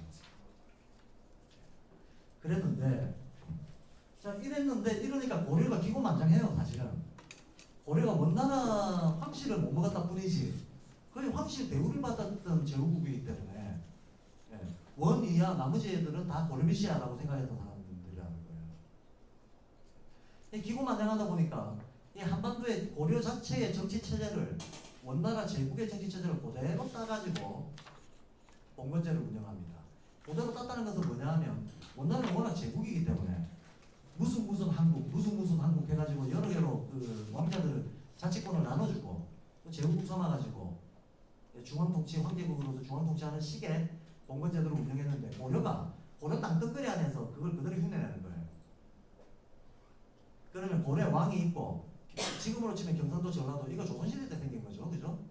경상도 전라도 제주도 하는 건 조선시대 때 생긴 거고 그 전에 무슨 통감부 뭐 어디 통감부 이런 식으로 다른 이름이 있었는데 도호부 뭐 이런 식의 이름들이 있었는데 제가 데이터가 좀 부족합니다. 하여튼 그런 게 있었다. 그럼 지금 경상도 전라도식으로 말하자면 경상도 자치공화국인 거야. 전라도 자치공화국, 경기도도 자치공화국, 다 자치공화국으로 두고 자기 황제처럼 그거 관여 안 해요. 평소에 니들 알아서 해라. 관여 안 한다는 건 뭐냐면 사병이 있다는 거예요. 사병. 각 자치권에 사병을 허락해주고 그 다음에 그 자치권 안에서 자체적으로 세금을 거두게끔 용인해준다는 거예요. 그럼 그 동네가 알아서 그 동네 군주가 병사를 거느리고 그 동네 자체적인 어떤 법을 가지고 근데 법이 어디 있어 그냥 임의적으로 통치하는 거지. 인적 통치를 하면서 백성들에 대해 가지고 자기가 알아서 돈 걷고 한다는 거예요. 그래놓고 고려왕은 야 거둔 돈 중에서 얼마를 바쳐라. 황제 노릇을 하는 거죠. 황제 노릇. 이런 식으로 돼 있었기 때문에 지방 토호들의 권력이 무지하게 셌던 거예요. 심지어는 고려에서 어떤 난리가 났다 그러면 힘센 토호하고 왕실이 얼마나 좋은 관계입니까? 마치 원나라 왕실하고 고려 관계하고 똑같은 거예요. 이런 식으로 고려가 국가를 운영을 했습니다. 그러다 보니까 고려 말년에 모든 왕조가 말년되면 부패하기 마련인데 고려 말년에 사회 부패가 일어나면서 정도전이가 역성혁명을 일으키잖아. 근데 역성혁명을 일으킬 때 당연히 명분이 있어야 되잖아요. 그 제일 큰 명분이 뭐였느냐면 토호귀족을 싹쓸이하겠다는 거예요. 얘들이 백성들을 수탈하니까 얘들 없애버리겠다. 그럼 없애버리면 동시에 공백이 있을 거 아닙니까? 이거를 뭘로 메꿔야 되냐? 토호귀족까지 신분적으로 타고난 사람들 말고 유능한 사람을 발탁해서 하겠다. 이게 선비잖아요. 과학으로 발탁된 사람들로 나라를 운영하겠다. 공평하게 기회를 주겠다. 그래서 신분제를 이게 굉장히 혁명적인 겁니다. 고려 때는 신분이 9단계로 나뉘어져 있었어요. 귀족도 6단계로 나뉘어져 있었고 그런데 정도전에는 딱 2단계만 나눈다 그랬어요. 양반하고 천민. 그럼 다 양반인가? 그러니까 평민하고 천민만 나와요. 평민하고 천민. 조선 초기에는 양인이라 그래요. 양반이란 말은 나중에 생겼고 양인과 천민. 양인과 천민으로만 나눈다 라고 얘기를 합니다. 이게 2개로만 나누는데 양인들 중에서 시험 봐가지고 급제해가지고 관리되는 사람들이 양반 되는 거예요. 근데 조선의 특징은 고려 때는 모든 게 세습이 됐을 거 아닙니까? 지위도 세습이 되고 재산도 세습이 됐을 거 아니에요. 적어도 조선에는 지위가 세습이 안 되는 거죠. 우리 아버지 영의정이었다? 나도 영의정. 그런 거 없다는 거야. 그러니까 황희정성이건 이황이건 누구건 아무리 높은 벼슬 올라가서도 자기 자식은 지가 알아서 자기 능력을 검증해야 되는 거지. 물론 현실적으로는 덕을 받겠죠. 지금도 돈 많으면 대치동 한국에 덕을 보듯이 그렇게 덕을 받겠지. 왜 안 받겠어? 그러나 적어도 제도적으로는 세도 안 한다는 거죠.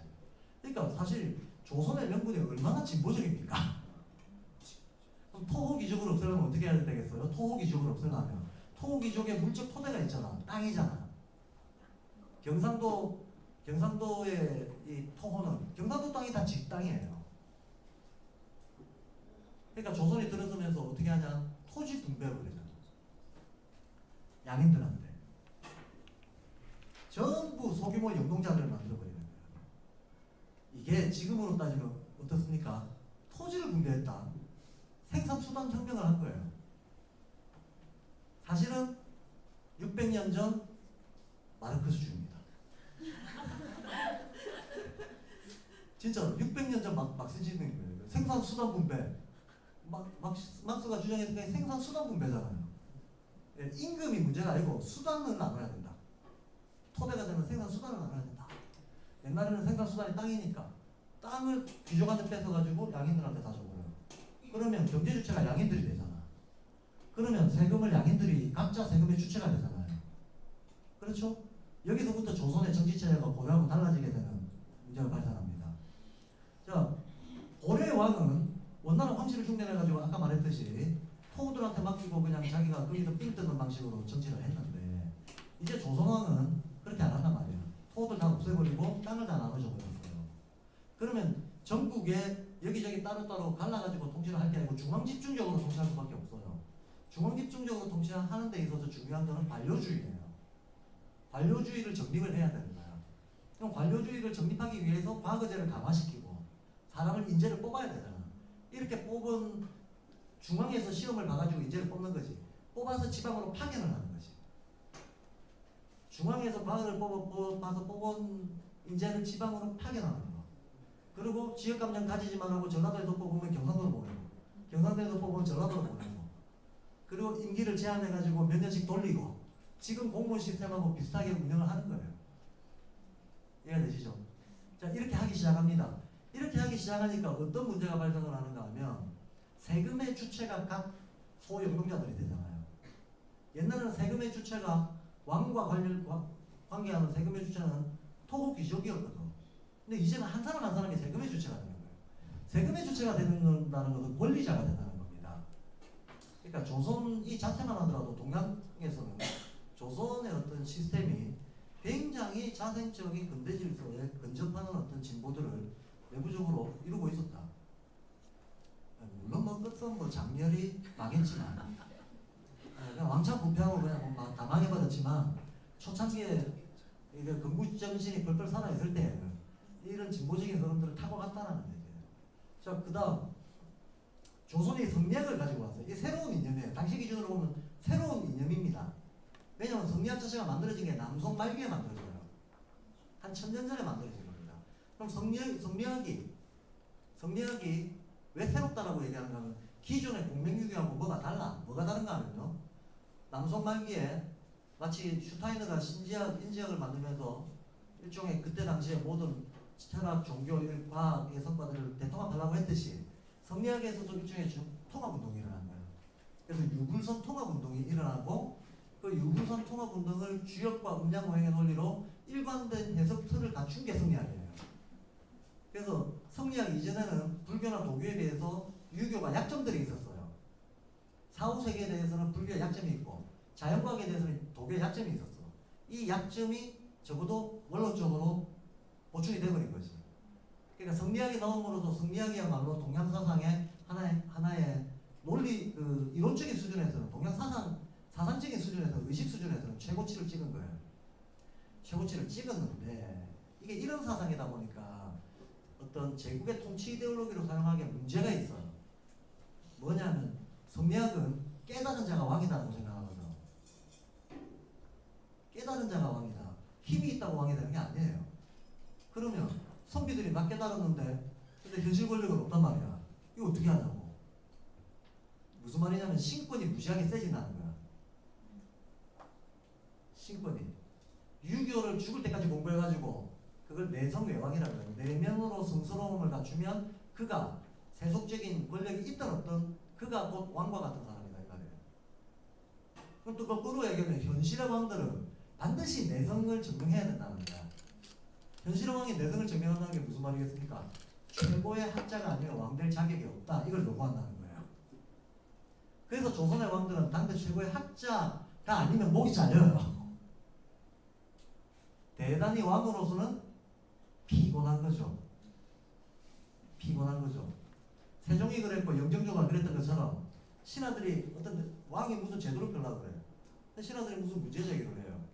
그러면 고려왕 같으면 죽을래? 그러면 끝나요. 고려왕은 너 죽어볼래? 그러면 끝나는데 조선왕은 논쟁을 해서 이겨야 돼요. 최만리가 이런 예법은 세상에 없는 겁니다. 불러다 놓고 네가 나보다 사성칠음을 많이 아냐? 네가 28세에서 몇 개 음이 나오는지 아냐? 나랑 한번 붙어볼까? 논쟁? 그래가지고 얘를 논리적으로 눌러야 제도가 시행이 되는 거예요. 이게 얼마나 피곤합니까? 무지막지하게 피곤한 체제예요. 그러니까 명나라는 유교를 질서의 근간으로 삼았지만 전면적으로 성리학을 도입하지 못했었어요. 도입하지 못하고 망했어요. 네. 그런데 정도전이가 성리학이 세계를 평화롭게 하는 하나의 새로운 어떤 정신운동이다. 우리는 이걸 하나의 정치적 중심으로 나라를 새로 세우겠다라고 천명을 했던 거거든. 사실 상대적으로 굉장히 신분제에 대해서 상대적으로 대단히 평등적이잖아요. 누구든지 능력이 있으면 대우받는다 이거잖아. 신분세서 인정 안 하고 공부 열심히 해서 능력 증명하면 대우받는다. 신분세서 안 한다. 이걸 천명한 거기 때문에 이게 굉장히 어필하는 거죠. 혁명 논리로. 지금 신분제에서 수탈당하고 있던 백성들한테 야, 땅 줄게. 그럼 공부 열심히 하면 니들 양만 낸다. 이게 바로 혁명의 대의명분이었다는 겁니다. 그러니 조선은 확실한 대의명분을 가지고 갔습니다. 그리고 이 대의명분을 기강을 잡아야 왕조가 운영이 되기 때문에 대의명분의 기강을 잡아야 왕조가 운영이 되기 때문에 이걸 확실하게 하려면 중앙기춘정의 관료주의를 확 강화를 시켜야 되는데 그래서 태종, 그 다음에 태조, 세종에 이르기까지 3대에 이르기까지 조선 왕조의 초기 운영 틀을 잡는 기간이에요. 이 3대가 잡는 기간인데 관료주의를 딱 만들어놨던 관료 시스템을 딱 만들어 놓으니까 어떤 문제가 발생하는가 하면 토호들이 하던 짓을 중앙에서 파견된 원님들이 하는 거야. 이게 아직 고려물에서 안 벗어난 거죠. 이제 내가 관료인데 내가 옛날에 그 토호집 하면 되겠네. 부패가 일어나는 거죠. 부패했던 그게 바로 안 잡히는 거죠. 그런데 문제는 뭐냐 하면 옛날 같으면 그게 안 됐을 텐데 이제는 소영동인들이 백성들의 대부분이니까 다들 세금을 주자란 말이죠. 이 사람 한 명 한 명 한 명한테서 세금을 매기고 징수해야 되는데 이건 중앙에서 일률적으로 못하잖아.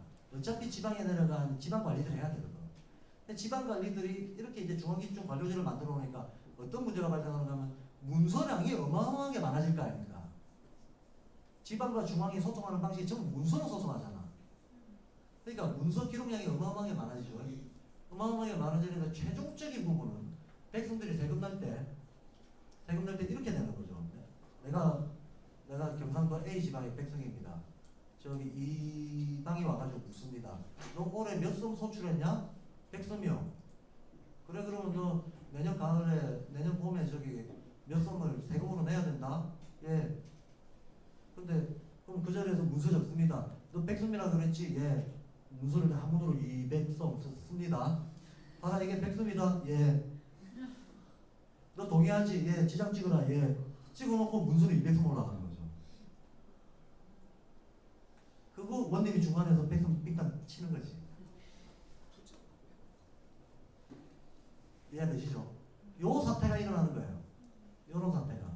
근데 이게 이제 진정이 안 되니까 태조 때 뭘 했는가 하면 신문고를 만들었어요. 관리한테 억울한 일 당하면 왕한테 와서 고해라. 근데 이게 실용성이 없는 거죠. 실효성이 없는 거죠. 경상도에서 억울하다고 한양까지 언제 올라갑니까? 억울해 죽겠다 그러면 신고하러 올라가서 죽겠다. 옛날에 한양천리 왔다 갔다 하는 게 그게 가능한 게 아닌 거지. 신문고가 별 효율성이 없어요. 이때 태조가 나라의 기강을 잡고 조선 왕조가 자리를 잡기 위해서는 반드시 백성들이 알아먹는 문자를 써도록 해야 된다. 그래서 사실은 백성들이 통용할 문자에 대한 어떤 국가의 운명을 걸고 그런 문자를 만들어야 된다라고 하는 것은 세종이 아니고 태조였어요. 세종이 아니고 태조가 그 뜻을 세우고 왕위 개선권 세종은 원래 3위였거든. 근데 3위였던 왕위 개선권 3위였던 그 무슨 세종을 왕자를 앞에 있는 두 형님을 제끼고 직접 발탁합니다. 왜? 똑똑했거든. 예 정도. 이방 태종이 지금 그걸 뜻을 바뀌었다는 거죠. 예? 이성계가 아니라 태종이 이방으로. 예. 계속 태조라고 하셔가지고. 이방원이 세종가요? 태종. 네. 태종. 네. 태종입니다. 제가 데이터에 안 돼서. 헷갈려. 하여튼 이방원이가 그 뜻을 품고 평생을 하려고 했지만 못했습니다. 하려고 했지만 못했고 자기 다음 왕위 계승권을 세종으로 발탁해놓고 세종한테 임무를 주는 거예요. 반드시 해라. 빨리 해라. 빨리 하지 않으면 조선이 무너진다. 이 부패를 빨리 왜냐면 밀란이 일어나기 시작하거든. 고려에서 조선으로 바뀌었는데 뭐 수탈당한 거 똑같네. 땅 준다 그러더니 땅을 받았는데 세금으로 다 뜯어가네. 땅 받아서 좋다 그랬는데 세금으로 다 뜯어가네. 이게 이제 민심 이반되기 시작하고 실질적으로 이제 태종 말년에 가면 여기저기서 위험한 신호들이 들어오기 시작합니다. 밀란들이 일어나기 시작하는 거죠. 그러니까 한시라도 빨리 문자 만들어서 관리들이 장난질 못 치게 해라. 그래서 백성들이 쓸 수 있는 문자를 일용이 편의한 문자를 무조건 만들어야 된다. 요래서 국민정음이 이제 나오게 됩니다. 이게 일단 그 시대의 정치적 배경이라고 하는 걸 좀 이해할 필요가 있습니다. 그러니까 제가 지금 이 배경 얘기하는 첫째, 이 국민정음 같은 시도가 우리만의 시도가 아니고 세계사적인 하나의 시대적인 흐름이었다는 거. 그 중에서 우리가 성공했다는 거. 그리고 고려와 조선의 어떤 시스템의 차이, 왕조의 성격의 차이가 이런 문자 탄생의 배경을 이루고 있었다는 거. 그걸 알아야지 우리가 뭡니까 이게 창제 동기라든가 그 다음에 이 한글의 그 변천사가 있잖아. 이런 변천사들까지도 이해할 수 있게 됩니다. 그렇게 해서 자 그래서 여기서 나오는 거는 옥사를 다스리는 이가 곡주를 통해 알기 어려움을 근심한다 그랬잖아요. 이게 왜 그렇겠습니까? 옥사를 다스리는 사람이 누구예요? 저기 동네 지방에서는 그 원님 이하에 현장 관리들이 있을 거 아닙니까? 근데 걔네들이 무슨 재판권, 원님은 재판권을 가지고 있지만 원님이 얘들 일일이 얘기 듣겠나? 얘기 들어야 마땅하지만 얘기 안 듣고 문서 보고를 받는다는 거예요. 아까 말했던 이런 어떤 부패 문제가 여전히 있는 거죠. 예. 문서 보고를 받을 때 그러면 이게 문서를 대신 써주는 애들이 그 뭐 이방인이 형방인이 하는 애들이잖아요. 이런 애들이 문서를 받아 적을 때 지는 문자를 알고 이 백성은 문자를 모르니까 지 마음대로 자의적으로 왜곡해버린다는 거예요. 왜곡해버리면 원님 이상 그 위에 어떤 이 법률적인 형사권을 가지고 있는 이 관리들은 알 길이 없다는 거지. 이렇게 해버리면. 그러니까 억울한 사람들이 많이 생겼다. 그 다음 밑에 내려와가지고 옛날 신라의 설총이 처음으로 이두를 만들었는데 지금도 쓰고 있지만 이게 뭐가 잘 안 맞다. 이거 넘어갑니다. 그래서 개년겨울에 우리 전하께서 정음 28자를 창제하시고 라고 합니다. 여기서 창제도 여기서 창제라는 말을 쓰지만 제자는 여전히 아까 말했던 오드이자가 없는 제자죠. 창제하시고 간략히 보기와 뜻을 보이시며 그게 바로 예의본입니다. 예의본 28자의 보기와 뜻을 쭉 나열해 놓은 거 이게 국민정음 예의본이라고 하는 거고 이제 지금 요거는 정인지 후서라고 하는 겁니다. 시대 순서상으로는 예의본이 제일 먼저 나오고 이거는 세종이 쓴 거고 그 다음 해례본이 나오고 이건 집필한 학자들이 쓴 거고 그 다음 정인지 후서가 나옵니다. 이건 다 일 다 끝내놓고 나서 정인지가 지금 보고 있는 요거 이런 의미가 있다 하고 얘기하는 겁니다. 우리가 지금 거꾸로 보고 있습니다. 자, 그런데 보세요. 이름하여 국민정음이라고 하셨다. 백성을 가리키는 바른 음이라고 돼 있죠. 이것도 눈여겨봐야 되죠. 바른 음이라고 하면 이게 무슨 말입니까? 발음.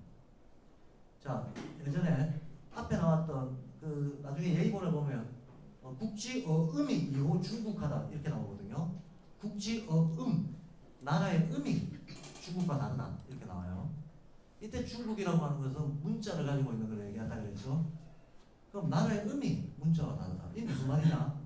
같은 글자 적어놓고 다르게 발음하는 데가 천지백갈이다라는 거예요. 지금도 사실 같은 글자 적어놓고 다르게 발음하잖아요. 네.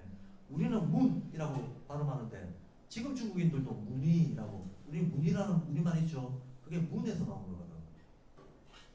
문의 북경식 발음이거든요. 걔들은 터무니 우리는 천문 그런데 걔들은 터무니 그러잖아요. 터무니 있네 없네 할 때 터무니 그게 원래 한 글자로는 천문입니다. 천문. 그게 중국식 발음이 터문입니다. 우리는 쓰는 우리말인 줄 알았죠. 우리 토속어인 줄 알았죠. 아닙니다. 자 그렇고 천안문 발음해봐. 그럼 뭐라고 하는지 들어보세요. 태난이잖아요. 태난. 쟤들은 천 이게 안 돼요. 칠 이게 태 이렇게 나갑니다. 그래서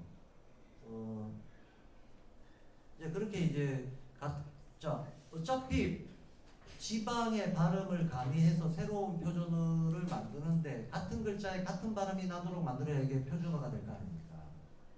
이 여러 가지 다목적을 한꺼번에 달성할 수 있는 아주 질서정연하고 체계적인 문자를 만들려고 하는 게 지금 목적이잖아요. 그래서 근데 그 이두 가지고는 안 되고 뭐 중국에서 성공한 것도 없고 그래서 새로 만들어서 그걸 국민점검이라고 했는데 상형은 옛 전자를 본던 것이고 상형이자 방고전 이걸 가지고 또 국어학자들 막 논쟁 수십일째 하고 있지만 정설이 없습니다. 상형이자 방고전 그러니까 이건 무슨 말입니까? 방고전했다라고 하는 것은 이미 창제했다고 했을 때도 마찬가지였지만 갑자기 만들어낸 게 아니고 사전에 어떤 그 증거가 있다는 거예요. 증거. 그 전에 근거했던 뭐가 있다는 거잖아요. 여기서도 보세요. 그림의 그 꼴은 옛날에 어떤 고전 이걸 모방했다라는 거거든요. 그럼 고전이 있을 거 아닙니까? 그 고전이 뭐냐? 이거 가지고 국어학자들이 이제 막 싸우는 거죠. 고전이 뭐냐? 저는 그렇게 봅니다. 이건 정설은 없는데 저는 그렇게 봅니다. 하나로 정해져 있지 않다. 당대의 모든 것들을 집대성했을 것이다. 모든 것을 집대성했다라고 하는 것은 한문은 우리가 원래 알는 거고 한문은 원래 알고 있었고 그 다음에 조선왕조실록에 나와 있는 기록에 따르면 적어도 세종대왕이 국민정음을 만들기 위해 가지고 이게 아시아 각국의 변형 문자들에 관한 단어들을 싹 다 싸그리 끌어모으려고 그토록 애썼다라고 하는 기록은 계속 나와요. 그래서 홍무정음은 원래 명나라의 국가 기밀이기 때문에 발설이 안 되는데 사신을 보내서 이 사신이 신숙주가 주도가 합니다. 신숙주가 당시의 선비들 중에서 천재였나 봐. 특히 암기력이 엄청났나 봐요. 그래서 사신을 살살살살 꼬드겨가지고 홍무정음에 대해서 수다를 떨게 만들어서 수다를 쓴 걸 외워가지고 와가지고 기록한다는 거야. 그래서 신숙주가 홍무정음 내용을 알려고 중국 사신을 13번 찾아가는 기록이 나와요.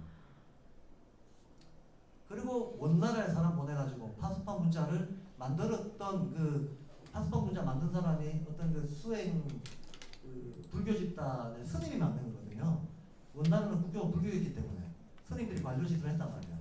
그 후손들이나 제자들이 살아있을 거 아니에요.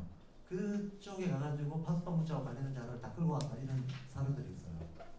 그러니까 어디 한 군데 사료를 가져온 게 아니고 동아시아에서 그때 문자 제정과 관련된 모든 노력들을 사종이 다 끌어다 왔다는 얘기입니다.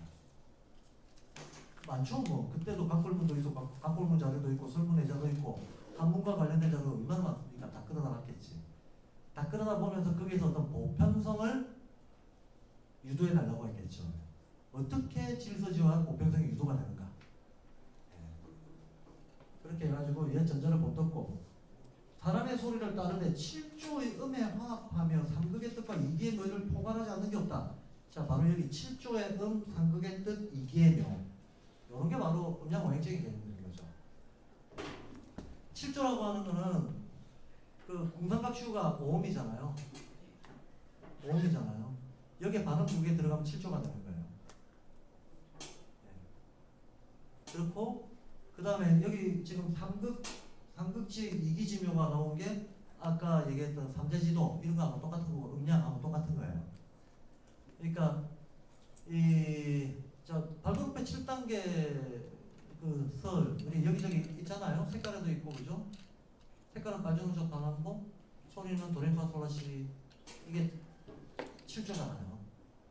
이렇게 7조로 나눈 거는 동양은 한쪽에 계절마다 7수씩 두고 28수로 만들어가지고 계절별 7조씩의 기운들이 있다라고 해석을 했었잖아요.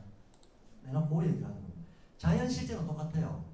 자연 실제는 근거하고 있는 자연 실제는 똑같다는 걸 항상 염두에 둬야 됩니다.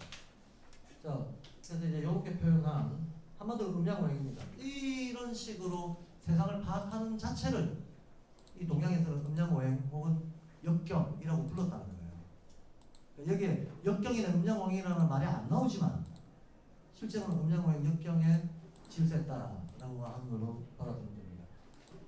그래서 묘를 포괄하지 않음이 없었다. 그래서 28자로 전환이 무궁하고 간단하면서 핵심을 갖추고 정밀하면서 널리 통했다. 이제 끝내주는 문제가 나왔다. 그런 거죠.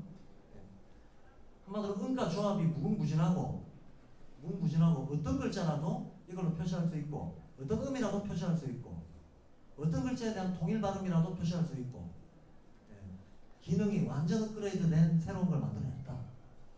그리하여 지혜로운 자는 아침 한나절에 알고 배우기도 쉽다 이거죠. 우매한 자도 여름이면 배울 수 있다. 그 다음 문장이 굉장히 중요합니다. 이것으로 글을 풀면 그 뜻을 알 수 있고 이렇게 나오죠. 저 한문으로는 이시해서 가의지기의라고 나옵니다. 이시해서 이것으로서 서라고 하는 것은 문장 더미를 얘기하는 거잖아요. 문장이 이어져 있으면 그걸 서라고 합니다. 서가 많으면 그걸 책이라고 하는 거고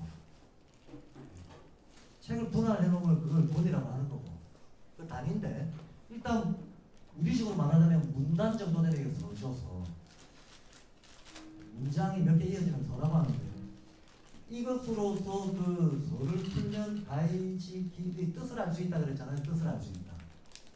뜻을 알 수 있다. 물론 이거의 해석은 사람 이 문장만 놓고 보면 여러 가지 해석이 가능하겠지만 나중에 제가 한글이 화자가 된다는 거를 우리가 이건 뭐 화자가 되는 게 틀림없기 때문에 화자가 되는 것만 확인한다면 이걸 뭐라고 해석해야 될 것인가? 한글이 표기성이 있다는 얘기예요. 글을 풀면 뜻이 나온다라고 되어 있다는 겁니다. 그 다음에 이걸 가지고 어떤 송사에 대해서 듣게 되면 그 정황을 알게 된다. 옛날에 그 한문이나 이두로 썼을 때 의사소통이 왜곡되는 거, 그 의사소통이 왜곡되는 그 효과가 적어도 요 한글을 가지고 훈민정음을 가지고 하게 되면 그런 왜곡은 이제 사라지게 된다라는 얘기입니다. 그 다음에 글자의 운은 청탁을 능히 구별할 수 있고 운이라고 하는 것은 모음 끝발음을 얘기하는 겁니다. 자음하고 모음이 있잖아요. 그 중에서 모음 발음 이걸 운이라고 해요. 그리고 자음 발음 이걸 주로 음이라고 해서 두 개 앞에서 운이라고 하는 거죠. 이 운에 청탁, 청하다, 탁하다 이게 세기를 얘기하는 겁니다. 청한 것은 좀 맑고 부드럽고 이런 게 청한 거고 탁한 것은 세고 센 소리 아는 청하고 야는 탁한 거죠. 그는 청하고 크는 탁한 거예요. 그래서 청탁을 분별할 수 있고 아까는 너희 윤료를 좋아할 수 있으며 이걸 가지고 이제 노래를 만든다거나 이러면 여기에 윤료가 들어간다는 건데 윤료라고 하는 것이 기후의 음양 기운을 윤료라고 합니다. 이게 무슨 말인가 하면 우리의 말, 이 말 자체가 굉장히 음량이 조화돼서 조화로운 소리가 나올 수 있도록 얘가 음가조합을 하는 그런 문자 역할을 할 수 있다. 그 말입니다. 쓰임새를 갖추지 않은 바가 없고 나아가 도달되지 않은 바가 없다라고 해서 그 다음에 또 재미있는 문장이 나오죠. 바람 소리, 하구름 소리, 대지경 소리라도 다 글에 담을 수 있다. 이게 무슨 말입니까? 자연의 모든 소리를 담을 수 있다. 이런 대목에서 이제 자부심이 넘쳐나는 거예요.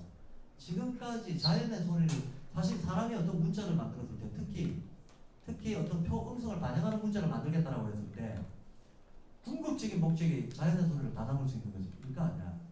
그걸 했다라는 얘기예요. 이걸로 뭔가 표기를 하면 그 표기되는 음가가 자연의 소리를 다 담을 수 있다. 말이에요. 뭔가 대단한 걸 만들었다. 그래서 이에 따라 명한 시기를 자세한 해석을 해서 사람들에게 깨치도록 하라고 공부하시니 우리가 이렇고 저렇게 해서 필요와 예를 만들어 대강을 서술하였으나 사람들이 서슴 없이도 스스로 깨우치는 것을 보기 바랬지만 그 깊은 연원이나 자세하고 묘한 이치에 대해서는 저희 신들이 능히 밝힐 수 있는 바가 아니었다. 이 문장도 사실 중요합니다. 왜냐하면 별 근거 없이 세종대왕 혼자의 작업이 아니라는 등 이런 해석하는 사람들이 많잖아요. 근데 적어도 정인지 구서에서 얘기하고 있는 건 세종이 우리한테 해설하라고 명했고 우리가 하려고 애를 썼는데 그 어떤 궁극적인 거는 참 신하들로서 감히 따라가기가 힘들다라고 지금 표현했단 말이에요. 있는 그대로 정직하게 받아들인다면 세종이 만들었다는 얘기잖아. 그죠? 뭐 굳이 다른 사로 가지고 정황정거가 이런데 이때 무슨 사건이 있었고 사실은 이랬던 거야 라고 스토리를 쓴다면 그거는 역사적인 논쟁의 문제겠지만 적어도 정인지 구서에 나와 있는 이 문장만 보고는 세종이 만들고 우리한테 해설하라고 했는데 우리가 그 어떤 제작 원리에 대해서만큼은 우리가 세종한테 이렇게 내버리기 이렇게 두렵구나라고 얘기를 하고 있는 거예요. 자, 그 다음 공손히 생각하는데 우리 전하는 하늘이 내린 정인치고 여기서부터가 이제 골 때리는 겁니다. 이게 이제 명나라의 연먹이라는 거거든요. 하늘이 내린 성인 이런 말은 주문왕 같은 사람들한테는 하는 건데 그건 그러다 치고 그 다음에 대광초월이 나오잖아요. 대광을 초월했다. 이게 바로 공자가 주문왕한테 바친 표현이거든요.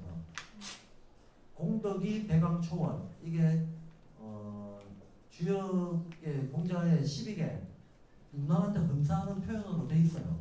그러니까 문왕 정도 되는 성인한테 대광초월이라고 얘기해요. 대광이 뭐겠습니까? 제가 아까 제국이라고 그랬잖아요. 중국은. 그럼 나라가 100개쯤 될 거 아닙니까? 그 중에서 대빵 먹는 애가 황제잖아요. 이게 대광초월이거든. 그 덕이 대광을 초월했다. 그건 황제다라는 얘기예요. 그런데 이런 게 말 그대로 의미로 전달되면 왜냐하면 이때는 조선이 제국이니까 명나라가 조선의 모습을 다 보고 있었다는 거예요. 그러면 이게 야 네가 황제라고 이러면 이제 전쟁 나는 거죠. 근데 이제 가로치고 아니요 문화적으로요. 정치 경제 말고요. 이러는 거죠. 정음을 지으시네 옛사람이 있어 술한 바도 없어도 자연의 원리로 이루어내셨다. 자, 이 부분이 중요하죠 또. 옛사람이 있어 술한 번은 없다. 이전에 이런 정도로 완결성 있는 건 없었다. 그렇지만 자연의 이치로 우리가 이걸 도출해낼 수 있다. 이게 바로 보편원리 실제에 근거했다라는 얘기인 거예요. 그리고 이 조선시대 사람들이 보편원리 실제라고 생각했던 건 음양오행 역경으로 파악되는 세계 질서잖아요. 네. 그걸로 파악한 거다라고 얘기하는 겁니다. 자, 이거를 강조하는 이유는 뭐겠습니까? 자기적이지 않다는 거예요. 논리의 틀을 인위적으로 자기적으로 꽤 맞춰서 만든 거 아니다. 라는 그 얘기를 하려고 자연의 원리를 이뤘다. 그래서 지극한 이치가 무소부지하는 것인지 이는 사람이 사사로이 한 것이 아니다. 그래요. 이것도 역시 자기적으로 한 게 아니다. 우리 임금의功德이 크다는 말도 있지만 자기적으로 한 게 아니다라는 것을 강조하는 겁니다. 사사로이 한 게 아니다. 대저 동방의 나라가 있으니 오래지 않은 말이었지만 계물성무 주역 개사전에 나오는 표현입니다. 계물성무라고 하는 게 계물이라고 하는 게 새로운 문명을 열어젖힌다 이 말이에요. 계 바꾼다, 물을 바꾼다, 문명을 바꾼다는 거예요. 성무 그 물을 바꾸는데 필요한 인간의 노력, 이거를 완성한다. 한마디로 새로운 신천지의 제도문화 이런 걸 완성한다는 거예요. 그러니까 계물성무 합해가지고 관용어의 뜻으로서 새 문명을 열었다 이 말입니다. 그러니까 지금 훈민정음이 창제된 것에 부여하고 있는 의미, 적어도 집현전 신하들이 여기에 부여한 의미는 이 정음의 창조를 위해서 이제 문명이 새롭게 열린다 라고 의미 부여를 했는데 저는 100% 동의합니다. 맞아요. 우리가 훈민정음을 이해하면 혁명이 일어납니다. 의식의 혁명이 일어난다는 거예요. 이게 계물성무시고 이게 계물성무인데 그 혁명이 일어날 수 있는 잠재력은 있으나 가능성으로만 있고 500년 동안 잠자고 있습니다. 그래서 요 교실에 뒤에 기다리는 분들이 있는 것 같아요. 밖에서 계속 서 있네요. 오늘 여기까지 하겠습니다.